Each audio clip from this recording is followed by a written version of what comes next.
Hi hello नमस्कार सर्वांना, स्वागत आहे तुमचं माझ्या यूट्यूब चॅनलवर। तर आषाढ महिना स्पेशल रेसिपी आपल्या चालू आहेत। तर चला दुसरी रेसिपी आपण करणार आहोत, उपवासाची कटलेट। तर एक तवा घ्यायचा आहे, तवा मीडियम गॅसवर गरम करायला ठेवायचा आहे आणि साधारणतः 1.5 कप मी साबुदाणे घेतलेले आहेत, व्यवस्थित असे भाजून घ्यायचे आहेत। जर माझे व्हिडिओ आवडत असतील तर लाईक करा, शेअर करा। चॅनलवर तुम्ही नवीन असाल तर चॅनलला सबस्क्राईब नक्की करा। आता हे बघा झालेले आहेत भाजून जवळपास। आता आपण काय करायचं, गॅस बंद करायचा आहे आणि तव्यामध्येच गार होऊन द्यायचं आहे। आता हे बघा थंड झालेलं आहे। आता एका मिक्सरच्या भांड्यामध्ये काढून घ्यायचे आहेत हे सगळे साबुदाणे।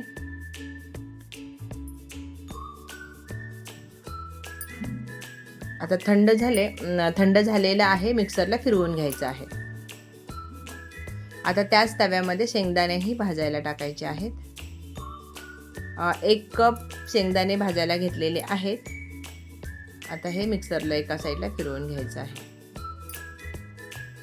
हे बघा आता व्यवस्थित असं भाजून घ्यायचे आहे। बघा झालेले आहेत भाजून। आता साबुदाणे जे आपण मिक्सरला फिरवून घेतलेले आहेत ते चाळून घ्यायचे आहेत। हे बघा सगळे व्यवस्थित असे चाळून घ्यायचे आहेत। बघा त्याचं पीठ छान करून घेतलेलं आहे।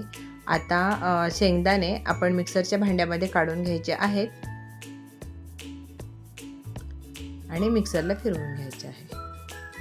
हे बघा अशी जाडी पावडर करून घेतलेली आहे, जाडं करून घेतलेली आहे, पावडर करून घेतलेली नाही।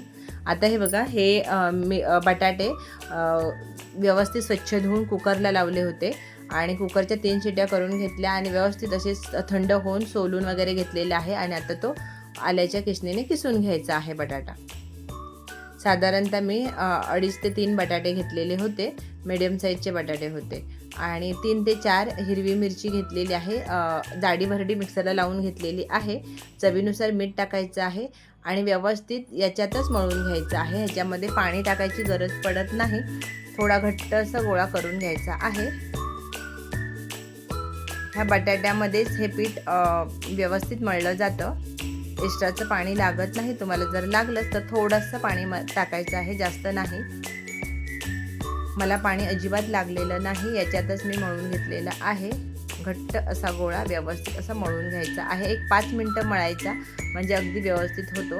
आता हे बघा छोटासा सुपारीपेक्षा थोडंसं जास्त लिंबाच्या आकाराचा गोळा घ्यायचा आहे आणि अशा प्रकारे मी दाखवते व्हिडिओ त्याप्रमाणे करून घ्यायचे आहे। किंवा तुम्हाला कोणता स्टेप वेगळा करायचा असेल तरीही करू शकता। हे बघा अशा पद्धतीने सगळे हे करून घेतलेले आहेत। आता एक कढई गरम करायला ठेवायची आहे, त्यामध्ये तेल टाकूयात आणि तेल व्यवस्थित असं गरम करून द्यायचं आहे। आता हे बघा हे एक कटलेट याच्यामध्ये सोडून घ्यायची आहे आणि लो टू मीडियम गॅसवर व्यवस्थित असे तळून घ्यायचे आहेत। रेडी आहे खाण्यासाठी। तर चला वेळात वेळ काढून माझा व्हिडिओ पाहिलात त्याबद्दल मनापासून धन्यवाद। उद्या भेटू आपण एखाद्या नवीन रेसिपीसोबत, नवीन व्हिडिओसोबत दुपारी ठीक 3 वाजता। तोवर धन्यवाद।